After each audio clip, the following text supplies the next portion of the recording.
Selamat datang di acara yang sudah ditunggu-tunggu oleh ribuan bahkan ratusan ribu sobat loteng di seluruh penjuru Indonesia, sob. Bukan hanya Indonesia tapi Malaysia juga ya. Malaysia juga ya kan. Kemarin ada yang antusias banget, Chat. Sampai ngecek kan nih penonton baru ya.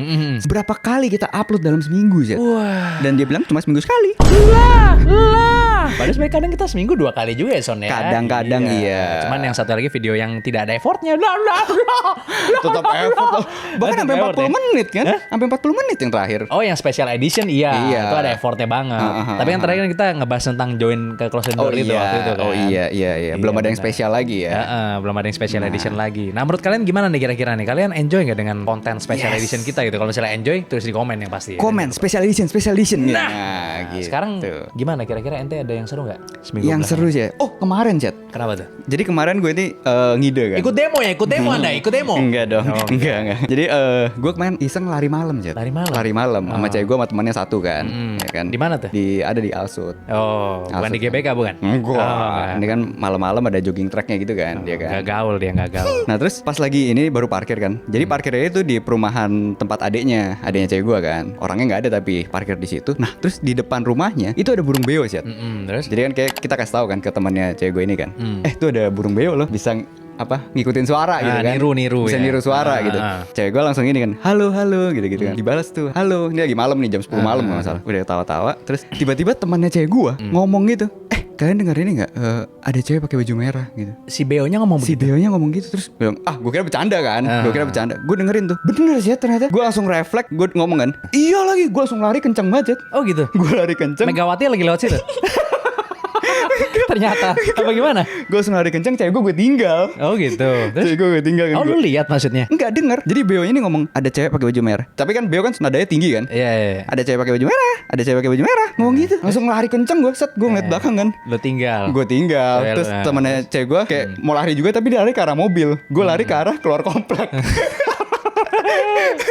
Ya cewek gue bingung kan, wah gue ngikutin ke mobil apa ke keluar komplek nih. Ya udah akhirnya sama-sama lari ke belakang sambil teriak, wah gitu. Padahal nggak ada yang baju merahnya padahal. Nggak ada, ini pakai baju hitam semua. Anda ketakutan karena apa kalau gitu, pertanyaan saya gitu? Ya kan siapa tahu ada yang bisikin ke Beo-nya kan, gue mikirnya kan. Karena kan dia cuma ngulang suara. Iya, cuma ngulang suara Kan. Nah mungkin. Tapi kan Beo kan kadang ada ingatannya juga. Nah ini mungkin penonton bisa komen nih. Kira-kira Beo itu bisa ngapalin dan kata-katanya bisa sepanjang itu nggak sih? Kan biasa mungkin 1-2 kata kan. Bisa sih, bisa panjang ini sih. Panjang. Ada cewek pakai baju merah. Ada cewek pakai baju merah.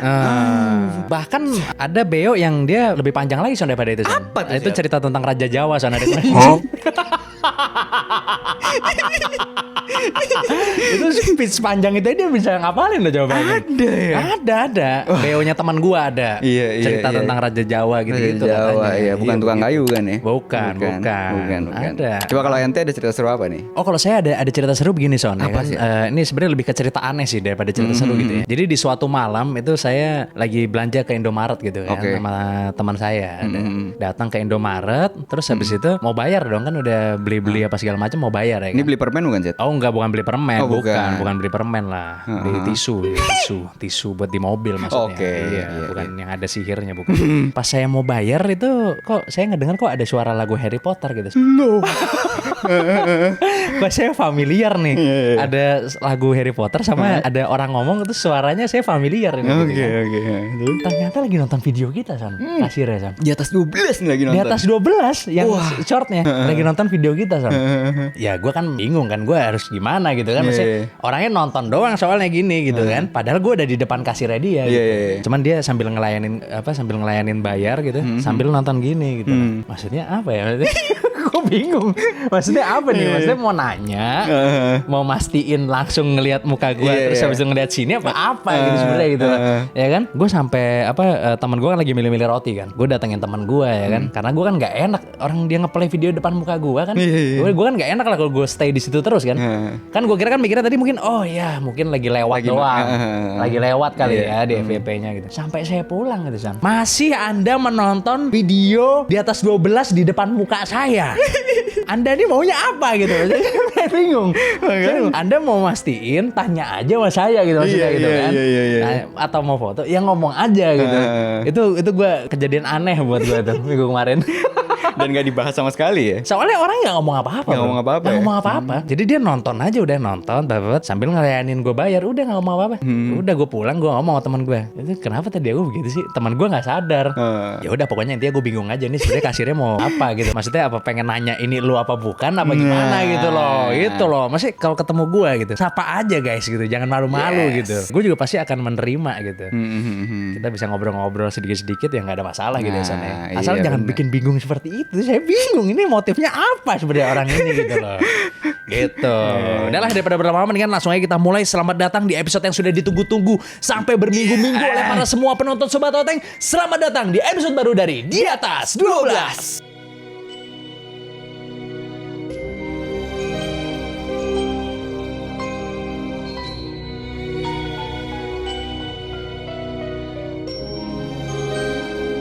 Lu udah pernah lihat nenek-nenek yang punya tanduk setan belum, Son? Hah, tanduk beneran nih? Jadi ceritanya gini, ada seorang nenek-nenek yang dia umurnya udah 101 tahun. 101. Nah, dia ini berasal dari desa Linlou di provinsi Henan di Cina. Nenek ini namanya Zhang Ruifang. Nah, awalnya dia tuh tumbuh selayaknya manusia biasa gitu. Sehingga akhirnya di umur 90-an tiba-tiba muncul 2 buah tanduk di jidatnya, Son.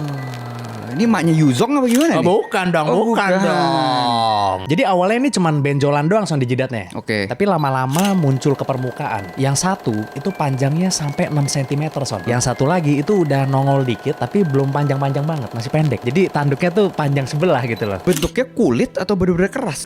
Keras. Wow. Tentunya hal ini membuat dokter-dokter pun kaget gitu. Dan dunia juga mulai gempar karena tanduknya ini mirip sama tanduk setan gitu kan. Apakah ini salah satu keluarga yang paling ditakuti gitu kan, Son? Bakal bisa menguasai negara? No. Soalnya yang bikin dunia ini makin gempar ya, takutnya dia minta jabatan gitu. Ia kemudian dibawa ke rumah sakit. Nah, setelah diperiksa ternyata tanduknya itu adalah cutaneous horn, yang adalah tumor kulit yang disebabkan oleh keratin yang padat, Son. Oke. Nah, keratin itu adalah protein yang padat yang salah satu fungsinya tuh buat bikin kuku manusia, Son. Oke. Jadi sebenarnya penyakit cutaneous horn ini itu sangat jarang, Son. Nah, penyakit ini itu biasanya mengenai orang dewasa yang dulunya tuh sering terpapar sinar radiasi ultraviolet, Son. Oke, mungkin sering bercocok tanam ya. Nah, tapi nenek ini katanya fine-fine aja sih. Maksudnya nggak ada tanda-tanda bahwa tanduknya dia itu berhubungan dengan penyakit yang serius. Walaupun begitu banyaknya orang yang penasaran dan pengen lihat langsung tanduknya si nenek ini karena menganggap nenek ini tuh aneh gitu kan. Tapi dia tetap menjalani hidup dengan ceria-ceria aja tuh, Son. Nggak terpengaruh lah gitu maksudnya. Iya. Jangan-jangan justru tanduknya ini bukan penyakit ya, tapi Apa bisa memperpanjang umur. Lah. Karena kan berseratusan kan umurnya Ginseng kan. kali, tanduknya dari ginseng maksud Anda. Dari ginseng tanduknya.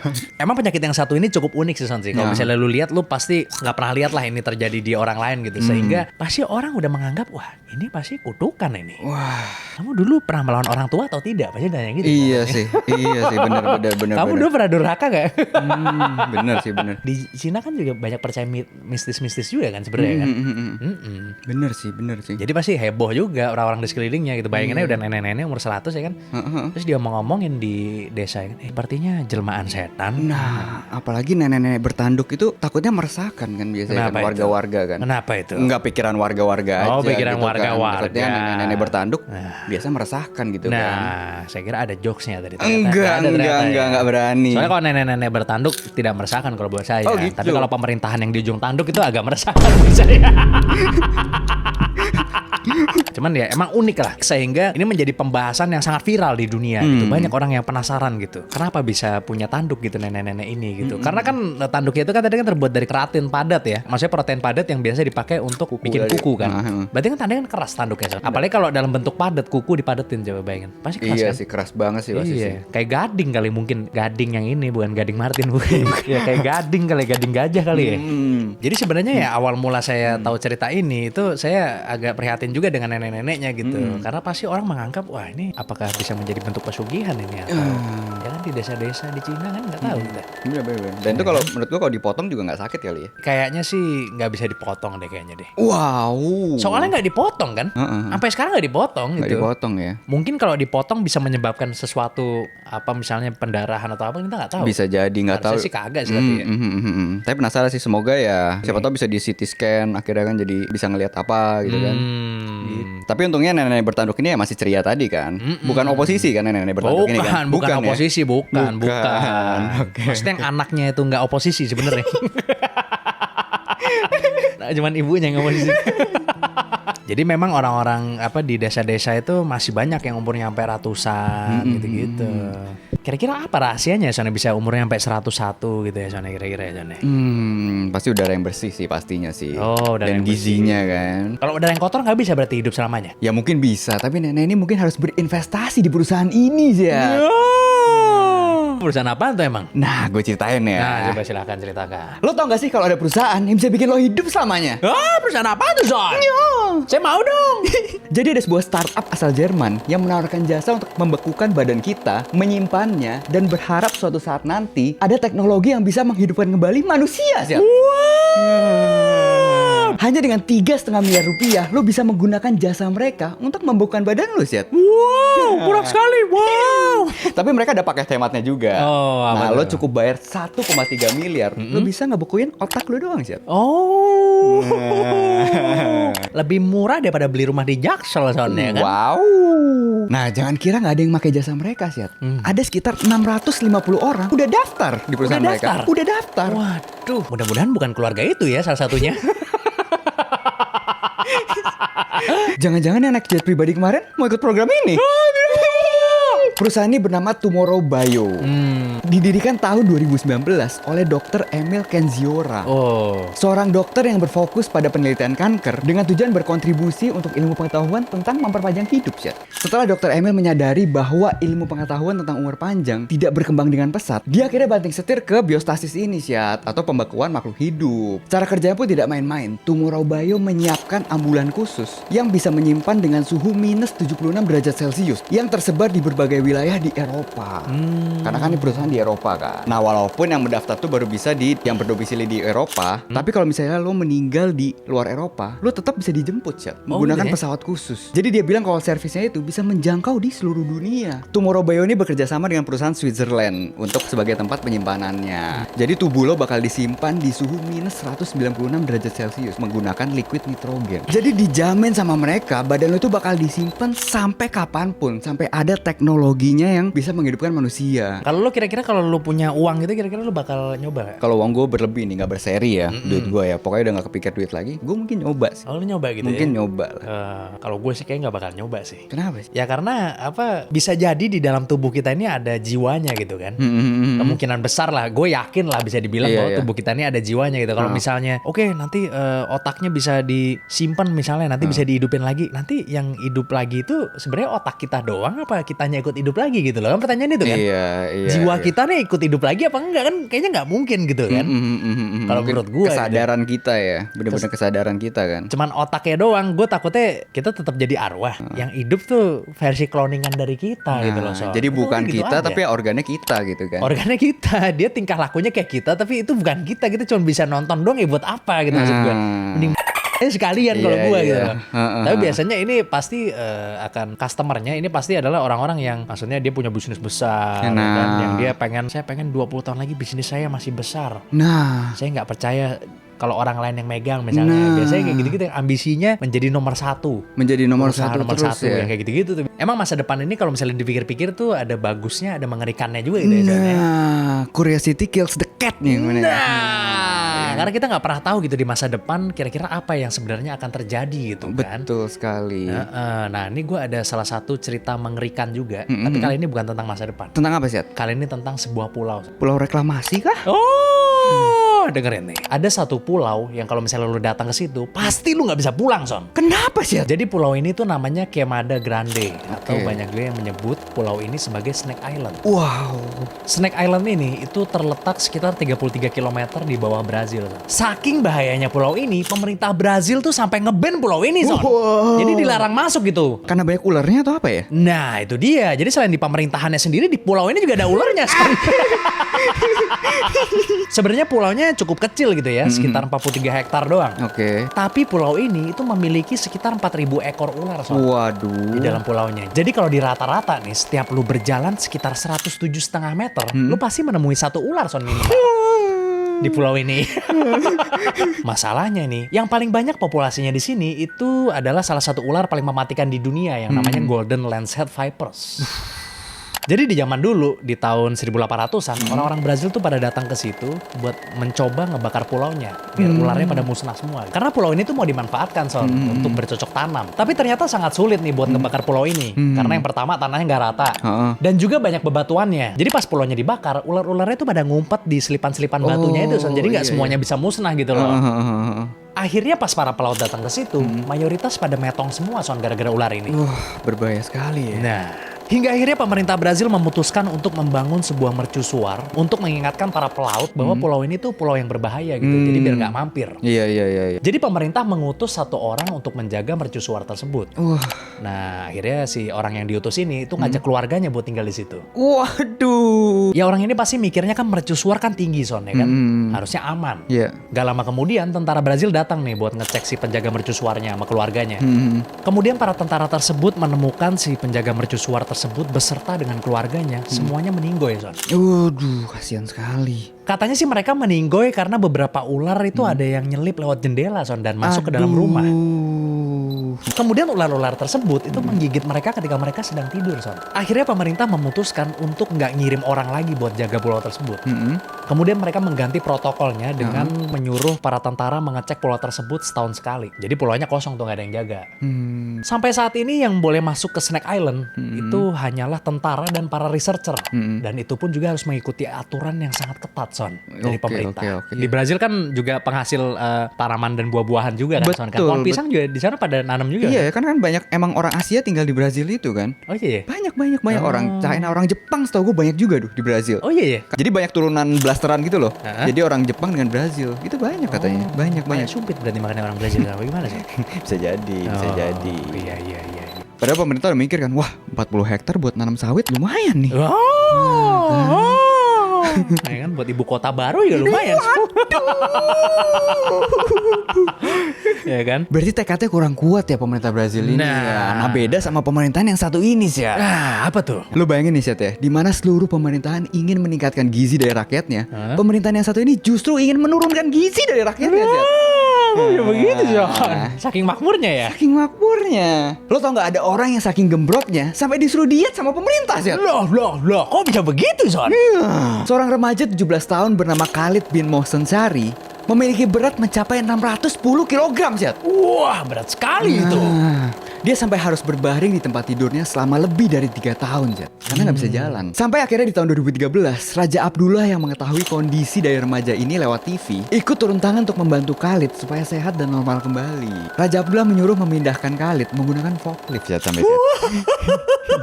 Diangkut pakai alat berat, saking beratnya ya. Serta menyiapkan 30 orang tenaga ahli medis untuk membantu si Khalid ini diet, Syed. Wah, gila, niat banget ya. Niat banget. Dalam waktu 6 bulan, si Khalid ini bisa mengurangi berat badannya sampai setengahnya, Syed.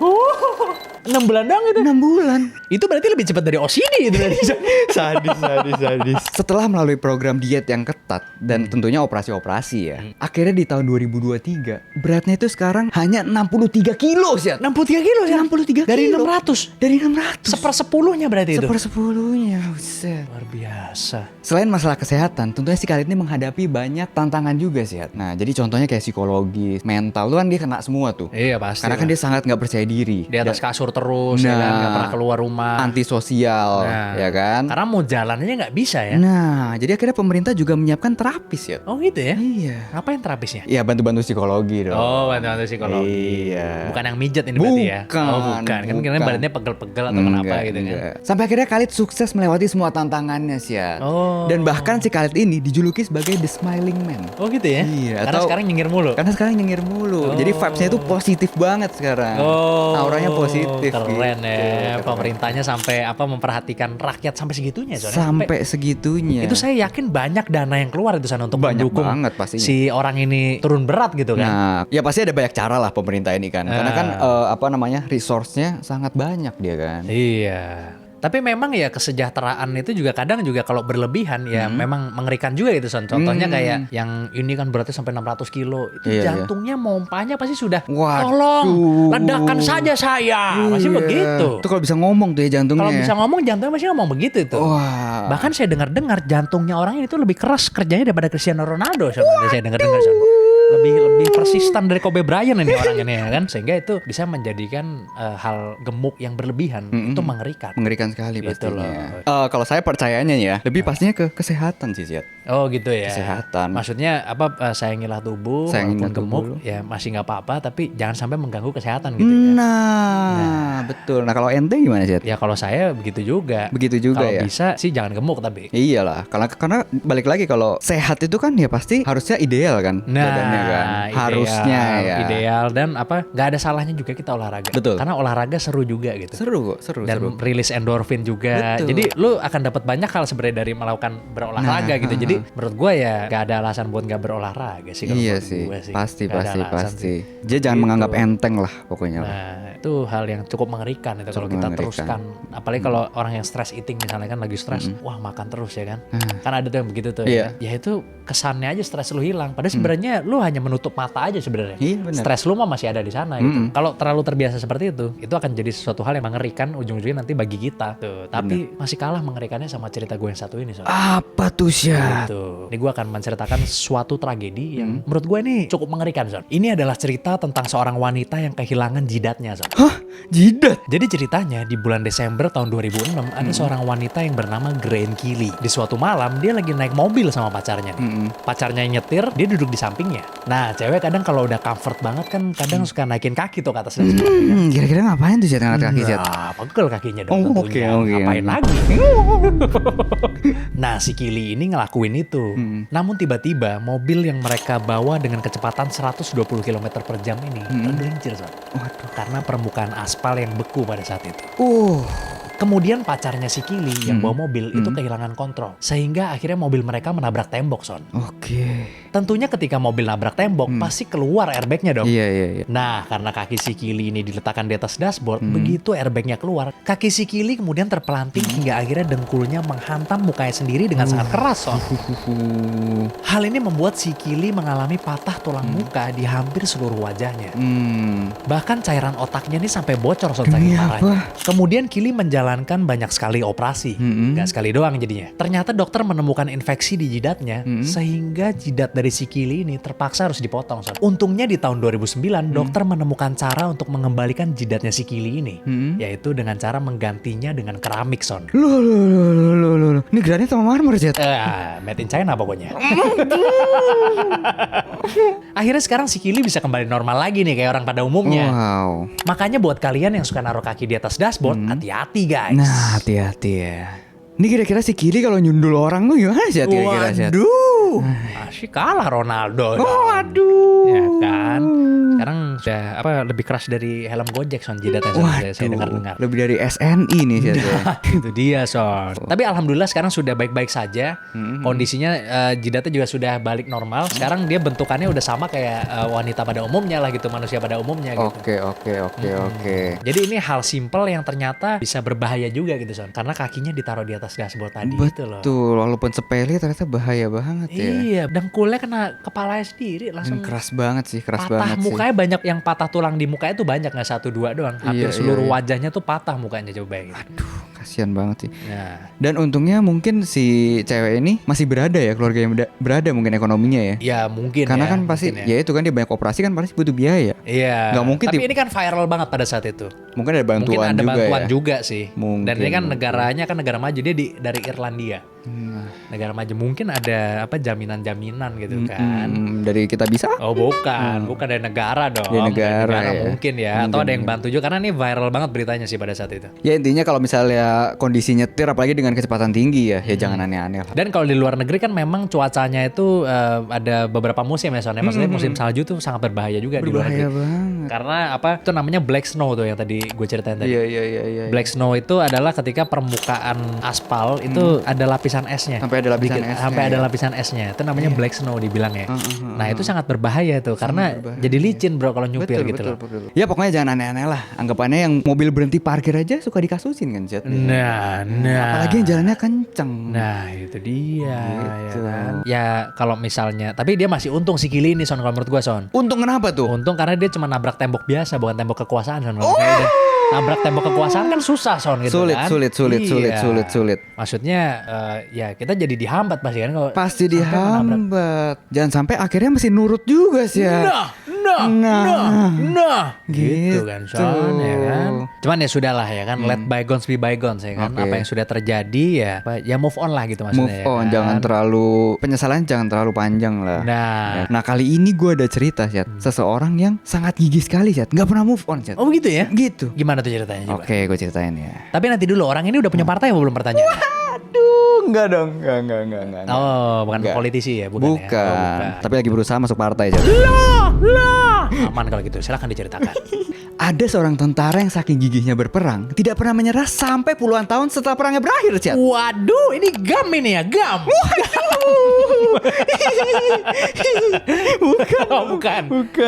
Jadi seorang tentara Jepang ini bernama Hiro Onoda. Ia ditugaskan di Pulau Lubang, Filipina. Pada saat perangnya berlangsung, dia biasanya bersembunyi di gua dan biasanya melakukan gerilya. Pada saat Perang Dunia Kedua berakhir, pemerintah itu kan menyebarkan selebaran penggunaan pesawat yang memberitahu bahwa perangnya itu telah berakhir. Iya, Gitu kan. biasanya begitu tuh zaman Nah. dulu tuh. Nah, si Onoda ini sempat diberikan perintah oleh komandannya untuk tidak pernah menyerah dan terus berjuang sampai ada perintah resmi dari komandan tersebut. Setelah terputus kontak dengan dunia luar, Onoda dan rekan-rekannya menganggap semua informasi yang masuk, termasuk yang selebaran tadi, itu adalah tipu daya musuh, Syat. Jadi pas selesai perang disebarin selebaran, terus habis si Hiro Onoda ini ngiranya, oh ini pasti taktiknya lawan ini. Nah, begitu. Sebenarnya perang tuh belum selesai Belum gitu. selesai. Sehingga Onoda terus berjuang selama 30 tahun, Syat. Oh gitu ya? Selama 30 tahun di Pulau Lubang tersebut. Hingga tahun 1974, Onoda ini ditemukan oleh mahasiswa Jepang yang berada di sana, Syat. Tapi setelah dikasih tahu, Onoda ini tetap nggak percaya, Syat. Masih nggak percaya juga Masih ya? Udah nggak percaya diingetin juga. padahal ya? Udah diingetin masih nggak percaya juga. Anggapannya dia masih mempercayai perang itu masih ada. Dan faktor ketidakmampuan untuk menerima bahwa perang telah berakhir. Oh. Jadi belum move on, Syat. Masih belum move on juga Belum ya? move on. Sampai akhirnya komandan dari si Onoda ini, yang bahkan udah nggak di militer lagi, Syat, udah jadi kerja kantoran, sampai harus terbang ke Filipina itu untuk manggil si Onoda ini. Atasannya sampai dipanggil lagi. Atasannya sampai dipanggil lagi ke Filipina untuk membatalkan perintah ke si Onoda ini. Wah gila, halu ya berarti hitungannya ya. Saking nggak bisa move onnya sampai halu maksudnya gitu loh. Loh kan anggapannya dia menjunjung tinggi perintah dari komandannya itu kan. Onoda pastinya menyambut pembatalan tersebut dengan tangisan yang luar biasa, Syat. Jadi selama 30 tahun ini dia ngapain gitu San, pertanyaan gue? Nah, dia ini bahkan tugasnya itu ngumpulin informasi, Syat, karena dia itu intelijen sebenarnya. Oh jadi terus bekerja mengumpulkan informasi gitu ya? Nah, Bukan apa nyerang-nyerang orang gitu enggak ya? enggak. Kemudian Onoda menyerahkan pedang samurainya ke Presiden Filipina, Syat, yang menandai akhir dari perjuangannya yang sia-sia selama puluhan tahun itu. Wah, ternyata orang yang kerjanya mencari informasi bisa salah informasi juga San, ternyata San. Bisa dong. Kenapa dia nggak mencari informasi apakah perang ini benar-benar masih berjalan atau enggak gitu? Nah, Pertanyaannya gitu. ya mungkin dia tadi kan di Pulau Lubang itu mungkin nggak banyak dunia modern lah di situ, karena pasti banyaknya petani misalkan. Oh ya iya, kan. iya. Internet juga belum bagus. Internet ya, juga bahkan belum ya. ada. Jadi saking tidak move onnya dia, dia sampai halu gitu ya San, ya? Sampai hal. Sampai merasa orang-orang lain udah biasa-biasa aja, dia masih merasa perang sendiri gitu ya. Iya.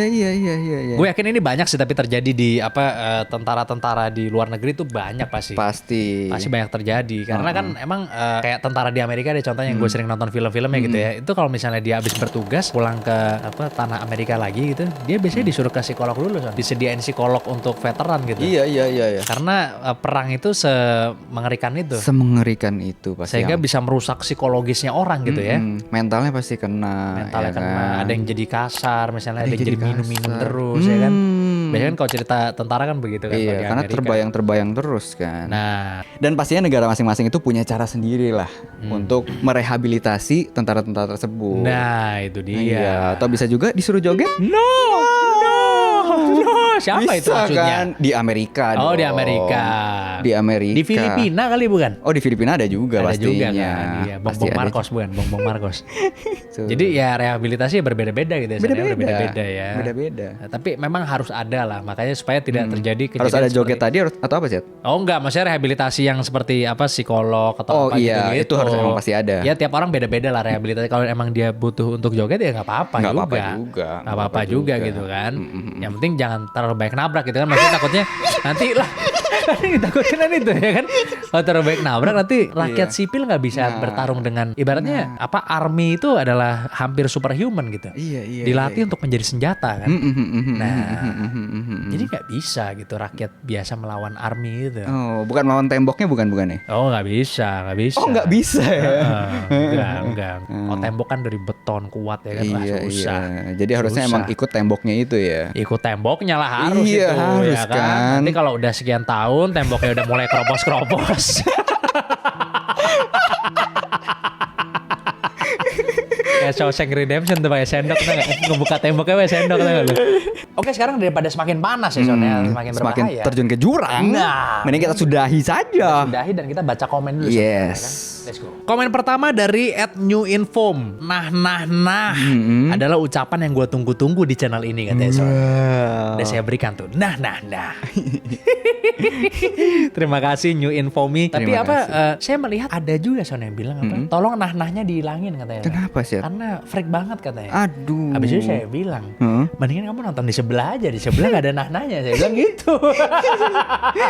Karena justru itu yang membuat channel kita unik ya Son ya. Itu betul. Karena kan obrolan santai gitu. Tongkrongan. Jadi kita akan mendengarkan masukan-masukan. Tapi kalau masukan yang untuk menghilangkan ciri khas kita, kita pasti gini langsung. Saya langsung gini Son pasti Son. Karena kalau kita mendengarkan semua orang, bahkan ada yang bilang kita jangan bercanda-bercanda dong Son. Waduh. Loh, itu yang bedain kita dari yang lain justru gitu ya. Iya. Kalau mau nonton yang serius ya udah ada puluhan channel yang kayak yang sejenis di luar sana gitu ya kan. Betul, udah banyak. Nonton yang ini kan gitu kan. Iya benar. Iya. Begitu guys, oke. Begitu. Tapi gue yakin kalau sobat loteng, the real sobat loteng pasti paham Son. Iya. Komen selanjutnya dari @redblackgraver 6808. Salut kepada Son karena tahu bahwa numbuhin janggut adalah sunnah. Nah. Karena kan kita harus pikiran itu harus terbuka kan. Nah, itu dia. Gak bisa seperti katak dalam sumur gitu. Nah, gitu. Jadi memang Son sedang proses saya islamisasi ini memang pelan-pelan. Enggak dong. Enggak dong. Jadi sudah mulai belajar nih pelan-pelan. Emang saya suka gitu belajar tentang Emang saya suka gitu belajar dari banyak referensi gitu ya. Semua saya tontonin. Oh begitu ya. Debat-debat gitu saya tontonin semua. Kecuali kalau dari agama sih gak belajarin. Enggak dong. Komen selanjutnya dari Isabella JJ 3190. Wah. Lampunya pakai kuning aja. Berasa nongki malam di kafe. Juga bagusan lampu kuning pas malam hari buat kesehatan. Waduh, ya ini balik lagi ya, jangan. Ini maksudnya kesehatan unggas atau apa nih Son maksudnya kan? Sampai di kandang ayam Son warna kuning. Sampai di komen orang ngikutin lo mah jadi kayak anak ayam nanti itu. Anda sepikiran yang komen di bawahnya, Anda sepikiran dengan saya ya, tapi nggak apa-apa, tetap kita masukkan juga. Tetap kita masukkan. Ke kotak saran ya Son ya. Ke kotak saran. Tetap kita masukkan ke kotak saran. Ya itu tadi, jangan sampai menghilangkan esensi dari kontennya kita. Nah, ya kan? walaupun warna oranye itu kuning. Ya kuning atau oranye lah gitu, itu sebenarnya agak bikin ngantuk Son sebenarnya Son. Iya. Agak bikin ngantuk. Jadi saya kalau misalnya pakai takutnya nanti kita ketiduran Son pas kita takutnya ketiduran. Begitu, guys. Jadi kita pakai warna putih aja ya. Betul. Tapi terima kasih sarannya ya, sudah kita masukkan ke kotak saran. Terima kasih. Komen selanjutnya dari Rizal Muhammad. Enakan pakai sarung bang kalau lagi duduk di loteng sambil ngomong apa aja ya kan katanya. Lebih enak lagi kalau ada kasur dan bantal-bantalnya, auto tidur katanya. Wah, auto tidur itu sih bukan mau syuting gitu. Tapi boleh mungkin ente kapan-kapan pakai sarung ya. Oh iya boleh sih. Saya nggak ada masalah sih pakai sarung, boleh. Tapi nunggu di endorse dulu. No. Kalau ente emang nggak boleh kapan-kapan pakai sarung. Gua tadi bilang ente kalau saya boleh. Nggak apa-apa dong. Kapan-kapan kan sekarang sarung. Banyak juga kan yang tren fashion apa yang itu? Sarung tapi kayak celana. Oh iya ada. Nah itu masih bisa juga guys. Oh iya benar. Ntar kapan-kapan mungkin edisi Ramadan kali ya, kalau kalian setuju kali ya. Masih lama banget sih. Masih lama banget. Ada lagi nggak sih selain itu? Yang deket-deket masih ada lagi? Nggak ada, Ramadan aja. Nggak ada lah ya? Nggak ada. Edisi Ramadan paling ntar kita pakai sarung gitu ya. Boleh deh. Boleh kita pakai sarung nanti. Lebih adem sih sebenarnya pakai sarung ya. Tapi minusnya nyamuk lebih leluasa Son dalam mengeksplor. Bisa masuk bagian-bagian tubuh kita Son. Astagfirullah. Tapi untuk edisi bulan Ramadan nanti ya boleh kita pertimbangkan ya Son. Boleh. Dan kalian ingetin juga ya, Bang udah mau bulan Ramadan nih, jangan lupa pakai sarung. Nah, Gitu. Tolong diingetin nanti ya. Yes. Nah segitu aja, terima kasih banyak buat kalian semua yang udah nonton video ini dari awal sampai akhir, karena itu adalah the highest respect. Yes. Jangan lupa selalu komen, like, dan subscribe video-video kita. Yes, dan jangan lupa juga nih nyalain lonceng notifikasi ya. Neng, neng, neng, neng. Nyalain lonceng notifikasi biar kalau misalnya kita upload video atau bikin video baru gitu ya, kalian langsung dapat notifikasinya, jadi bisa langsung nonton gitu kan. Karena kita nggak seminggu sekali doang gitu kalau upload gitu, kadang-kadang kita juga seminggu 2 kali ya soalnya. Bisa jadi. Nah itu dia, makanya nyalain notifikasi daripada ngecek-ngecek channel terus kelamaan. Betul, ya nggak apa-apa juga sih biar banyak. Terima kasih banyak buat kalian semua, sampai jumpa di episode selanjutnya dari Di Atas 12.